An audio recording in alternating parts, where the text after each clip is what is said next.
नमस्कार दोस्तों, आपका स्वागत है सी सेट प्रिपरेशन के इस यूट्यूब चैनल पर। यह study for civil services by Gyan sir द्वारा संचालित एक फ्री इनिशिएटिव है। इस चैनल के माध्यम से आप सी सेट की कंप्लीट तैयारी कर सकते हैं। आज की क्लास में हम लोग काउंटिंग ऑफ फिगर को डिस्कस करेंगे।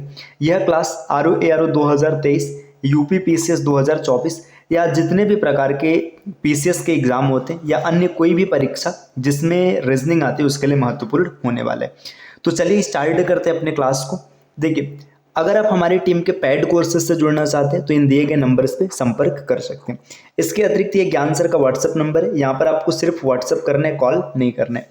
आप टेलीग्राम पर @study for civil services search करके हमारे चैनल से जुड़ सकते हैं, जिससे कि सभी प्रकार के नोटिफिकेशन और अपडेट्स आपको जल्द से जल्द मिल सके। तो स्टार्ट करते हैं अपने क्लास को। देखिए, जो काउंटिंग ऑफ फिगर है इसमें किस प्रकार के क्वेश्चंस आपको देखने के लिए मिलते हैं। आपसे पूछा जा सकता है नंबर ऑफ लाइंस बताइए, मतलब रेखाओं की संख्या। नंबर ऑफ डायगोनल्स, मतलब विकर्णों की संख्या। नंबर ऑफ ट्रायंगल्स, कुल त्रिभुजों की संख्या। नंबर ऑफ स्क्वायर्स, जो वर्ग होते हैं उनकी संख्या। नंबर ऑफ रेक्टेंगल्स, मतलब आयत की संख्या। इसके अतिरिक्त आपसे पूछ सकते हैं नंबर ऑफ सर्कल्स, है ना, कि कितने सर्कल बने। इसके अलावा कोड से या किसी अन्य प्रकार के पैटर्न पर भी आपसे क्वेश्चन पूछा जा सकता है, परंतु ये जो पैटर्न है ये काफ़ी महत्वपूर्ण है, जहाँ से लगातार प्रश्न आते रहे। तो चलिए स्टार्ट करते हैं हम लोग अपने क्लास को और एक एक करके चीज़ों को समझते हैं। तो देखिए, सबसे पहले यहाँ पर आपके सामने दे रखा है नंबर ऑफ लाइंस। अगर कभी भी आपसे नंबर ऑफ लाइंस की बात किया जाएगा, ऐसे एकदम सादे सादे डायग्राम नहीं आएंगे, लेकिन आपको मैं स्टार्ट में एकदम जीरो लेवल से स्टार्ट करना चाहता हूँ, इसलिए मैंने ऐसे डायग्राम को भी उठाया। देखिए, अगर आपको इसमें पूछा जाए कि बताइए कितनी लाइन बनी है, तो आप आराम से देख सकते हैं। एक लाइन यहाँ पर है, दूसरी लाइन ये है और तीसरी लाइन ये। ट्रायंगल में, मतलब त्रिकोण जो होता है, त्रिभुज जो होता है, उसमें कितनी रेखाएं होती है, तो उसमें रेखाओं की संख्या 3 होती है। आप आराम से निकाल लेंगे। ठीक, इस प्रकार देखिए, अगर हम लोग यहाँ पर देखेंगे तो 1 2 3 4, यहाँ पर आपको कितनी मतलब दिख रही है, 4 रेखाएं दिख रही हैं। और आगे बढ़ेंगे, देखिए 1 2 3 4 5 6, है ना। तो अगर आपसे इनमें नंबर सब लाइन पूछेगा तो आप आराम से लिखेंगे, यहाँ पर 3, यहाँ पर 4, यहाँ पर 6। ठीक, अब आते हैं और अगले स्लाइड पर। देखिए, अब डायग्राम में थोड़ा सा यहाँ पे मतलब कुछ चीज़ें मिक्स की गई, जिससे क्वेश्चन को थोड़ा कठिन बनाने का प्रयास किया गया। देखिए, एक लाइन ये रहा, ये दूसरी लाइन है, ये तीसरी लाइन है, यहाँ पर चौथी लाइन, ये पांचवी और ये छठवीं। इसमें कुल लाइंस की संख्या 6। ठीक, इस प्रकार देखिए, यहाँ पर एक आपके सामने वर्ग दिया, वर्ग में ऐसे विकर्ण रखा गया और आपसे पूछा गया बताइए कितनी लाइन से। तो देखिए, आप इस प्रकार से काउंट करना अगर चाहेंगे तो इसमें भी आप काउंट कर लेंगे, 1 2 3 4 5 6, यहाँ पर भी 6। लेकिन इस डायग्राम में देखिए, इस डायग्राम में काफ़ी ज़्यादा आपको दिक्कत होगी एक एक लाइन काउंट करने में।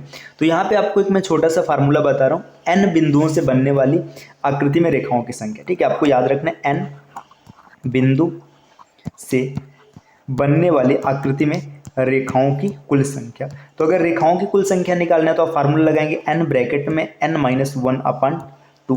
यहाँ पे n क्या है, n जो है आपके बिंदुओं की संख्या। देखिए, इसमें कितने बिंदु है, 1 2 3 4 5 6, 6 बिंदु है। मतलब n का मान कितना है, n का मान है 6। आप रखेंगे 6, 6 में से 1 माइनस करेंगे 5 और बटे में 2, कैलकुलेट करेंगे तो आपको मिलेगा 15। इस आकृति में कुल रेखाओं की संख्या 15।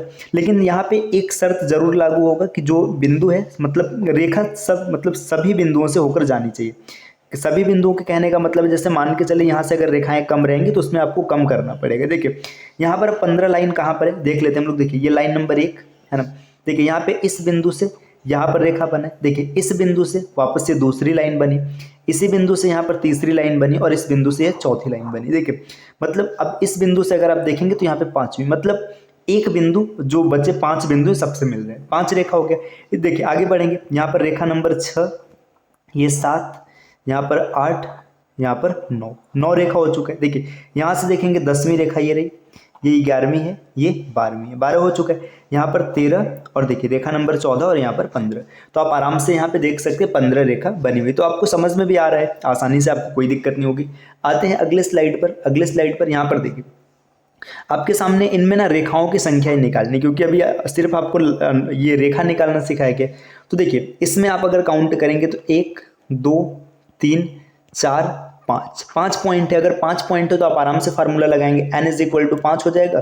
फार्मूला क्या कहता है, n ब्रैकेट में n-1/2। n की वैल्यू 5, 5 में से 1 घटाएंगे तो 4, 5 चौका 20/2 मतलब 10। अब देख लेते हैं 10 लाइन कहाँ कहाँ है। देखिए एक लाइन ये रहा, ये दूसरी लाइन है, ये तीसरी लाइन है, यहाँ पर लाइन नंबर 4। इसी तरीके से ये लाइन नंबर 5, यहाँ पे 6 हो गया, 7, 8, 9 और एक लाइन ये 10, यहाँ पे 10 हो गया।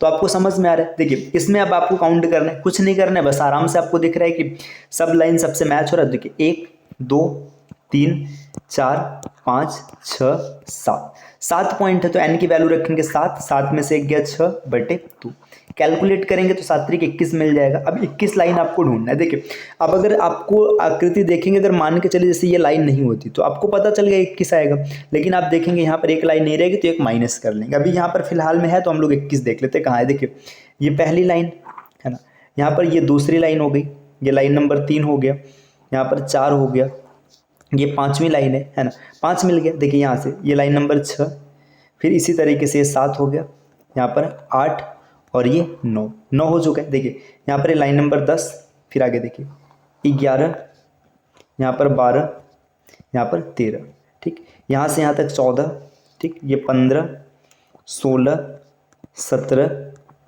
18, 19, 20 और एक लाइन यहाँ पर छोटी 21। तो देखिए आपको 21 लाइन पूरे मिल गए। ठीक, तो अगर आपको फार्मूला याद रहेगा तो आप आसानी से कैलकुलेट कर लेंगे, फिर उसमें देख लेंगे अगर कोई रेखा माइनस रहेगी तो आप उसको माइनस करके आराम से कैलकुलेट कर लेंगे।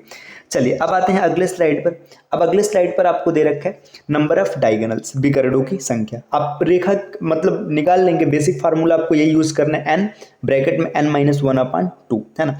अब डायगोनल मतलब विकर्ण क्या होता है। देखिए विकर्ण का मतलब अगर कोई भी आकृति बना होता है, जैसे मान लीजिए हमने एक आकृति ये बना दिया चतुर्भुज, इस बिंदु और इस बिंदु को जोड़ने वाली ये बीच की जो रेखा है इसको विकर्ण कहते हैं। ठीक, तो अगर कभी भी विकर्ण आपको निकालना है तो विकर्ण का सूत्र होता है n ब्रैकेट में n-3/2। ये कुल विकर्णों की संख्या का सूत्र होता है। अगर आप इसको अप्लाई करेंगे तो कुल विकर्ण मिलेगा। n क्या है, n है बिंदुओं की संख्या। देखिए 1 2 3 4, यहाँ पर 4 बिंदु है तो आप लिखेंगे 4, अब ब्रैकेट में 4-3 और बटे में 2। अब इसको जब कैलकुलेट करेंगे तो 4 में से 3 जाएगा, 1 बचेगा, 4/2 मतलब 2। इस आकृति में आपको कुल विकर्ण 2 दिखेंगे। तो देखिए एक विकर्ण ये रहा और दूसरा विकर्ण ये रहा, आपने आराम से इसको कैलकुलेट कर लिया। अगर इस आकृति में कुल विकर्णों की संख्या निकालनी तो सबसे पहले आप पॉइंट काउंट कीजिए, 1 2 3 4 5 6 पॉइंट, सॉरी माफ कीजिएगा 5 पॉइंट है। अगर 5 पॉइंट है तो आप सीधा सीधा फार्मूला लगाएंगे, 5 में से 3 घटाएंगे 2 और बटे 2, 2 से 2 कट जाएगा, n की वैल्यू आ गई 5 है ना। इसमें 5 विकर्ण है। देखिए 5 कहाँ कहाँ है, एक विकर्ण ये रहा है ना, ये विकर्ण दूसरा है, ये विकर्ण तीसरा है, यहाँ पर चौथा है और यहाँ पर 5वां है। तो इसमें कुल विकर्णों की संख्या 5। तो आप आराम से कैलकुलेट कर लेंगे कितने रेखाएं कितने विकर्ण है, आपको किसी प्रकार की समस्या नहीं बनेगी। आते हैं अगले स्लाइड पर। अब अगले स्लाइड पर यहाँ पे नंबर ऑफ ट्रायंगल्स है ना, ये स्टार्ट हो रहा है नंबर ऑफ ट्रायंगल्स। जो सबसे ज़्यादा क्वेश्चन मिलता है ट्रायंगल से मिलते हैं, ट्रायंगल के बाद आपको स्क्वायर रेक्टेंगल इन सब चीज़ों से मिलते हैं। नंबर से मतलब कभी कभार मिलते हैं, डायगोनल तो बड़ी मुश्किल से मिलता है ना। चलिए देखते हैं। देखिए नंबर ऑफ ट्रायंगल्स की बात करेगा तो इसमें तो आपको एकदम स्पष्ट दिख रहा है कि एक त्रिभुज है, यहाँ पर त्रिभुजों की संख्या 1। ठीक, अगर इस आकृति में बात करेंगे, देखिए एक त्रिभुज ये है छोटा वाला, ये एक, ठीक, यहाँ पर ये दूसरा त्रिभुज है और इस पूरे को देखेंगे तो एक आपको एक और मिलेगा तीसरा है ना। इसमें कुल त्रिभुज है 3। ठीक, देखिए अगर इसमें आप देखेंगे तो देखिए त्रिभुज कहाँ कहाँ बन रहा है, एक ये रहा, यहाँ पर ये दूसरा है, ये तीसरा है, 3 त्रिभुज मिला। अब मैं कलर चेंज करके दिखाता हूँ। देखिए त्रिभुज नंबर ये हो जाएगा 4, इसी तरीके से यहाँ पर एक बनेगा त्रिभुज नंबर 5 और एक और बड़ा वाला त्रिभुज बनेगा त्रिभुज नंबर 6। तो क्या आपको परीक्षा में ऐसे मतलब बार बार निकालना ये नहीं करना है। परीक्षा में इसका स्मार्ट अप्रोच क्या है, जब कभी भी त्रिभुज को इस प्रकार से यहाँ पे कलर रुके, जब कभी भी त्रिभुज को ऐसे ऊर्ध्वाधर रेखाओं के द्वारा ऐसे विभाजित किया जाएगा तो कुल त्रिभुजों की संख्या क्या होती है, खंडों के योग के समान। जैसे देखिए एक खंड यहाँ पर था, 2 यहाँ पर था, 1 और 2 जोड़ेंगे तो आपको कितना मिलेगा, 3 मिलेगा। कुल त्रिभुज हो गए 3। इसमें देखिए 1 2 3, 1 2 3 को जोड़ेंगे तो 1 और 2 3 और 3 6, तो इसमें कुल त्रिभुज की संख्या 6। चलिए अब आते हैं अगले स्लाइड पर। देखिए और इसी कॉन्सेप्ट का प्रयोग करके यहाँ पर दिया गया इसमें स्लाइड, ठीक है यही देखिए 1 2 3 4 5 है ना, 5 खंड है। तो जब 5 खंड है तो कुल त्रिभुजों की संख्या आपको निकालना है, आप आराम से कैलकुलेट कर लेंगे। सभी खंडों को जोड़ दीजिएगा, 1 + 2 + 3 + 4 और +5 आप जोड़ेंगे तो 5 4 9, 3 12 13 14 और 15, तो इसमें कुल त्रिभुजों की संख्या 15। अगर आप एक एक करके देखना चाहते हैं तो आपको दिखा देते हैं, लेकिन परीक्षा में ये करना नहीं। यहाँ पे देखिए पहला त्रिभुज आपको ये दिखा है ना, त्रिभुज नंबर 1 है ना।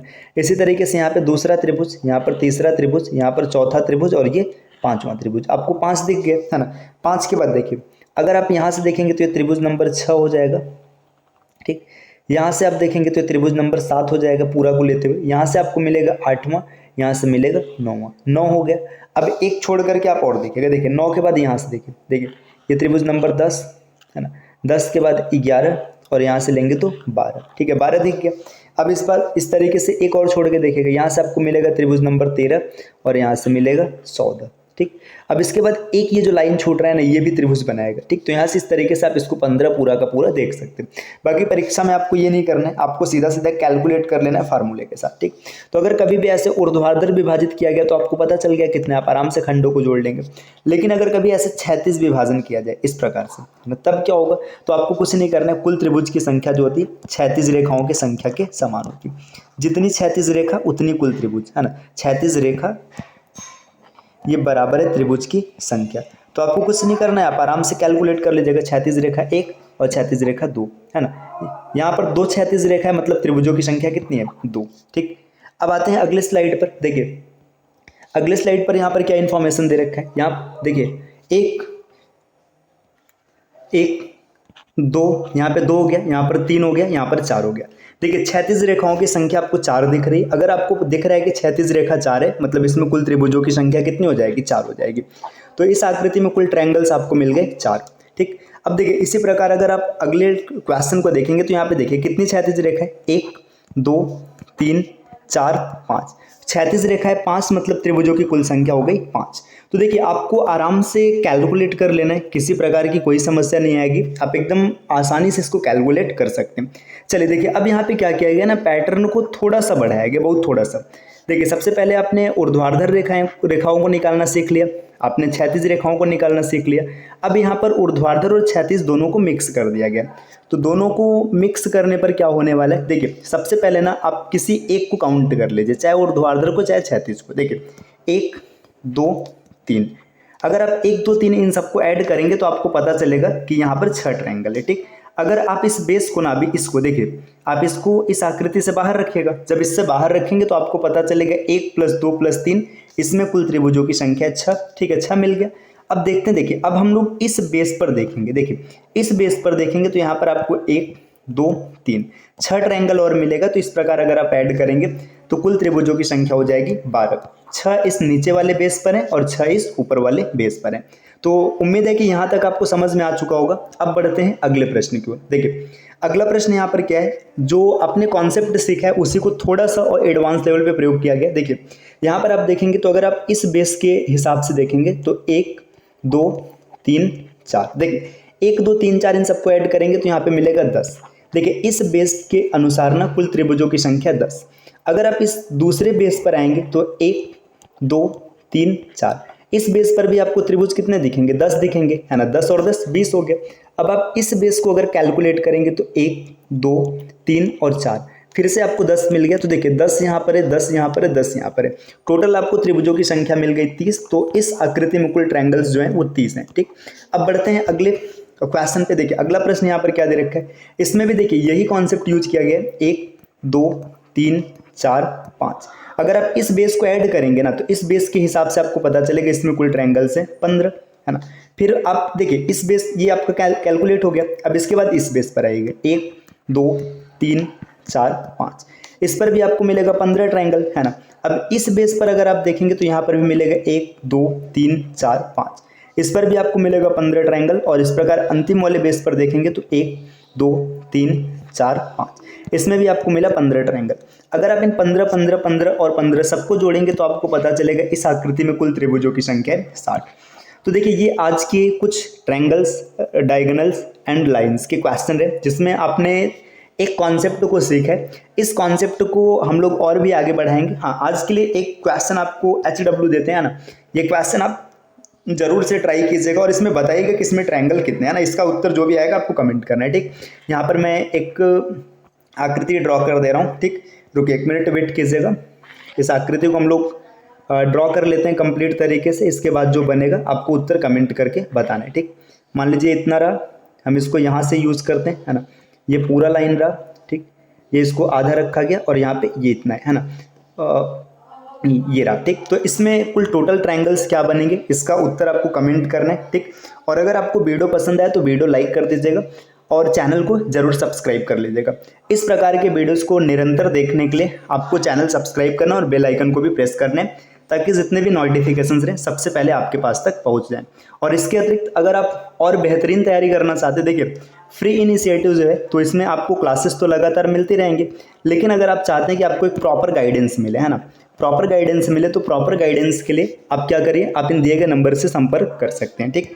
तो चलिए फिर मिलते हैं आपसे नेक्स्ट क्लास में कुछ नए कॉन्सेप्ट के साथ। तब तक के लिए take care, bye bye and thank you.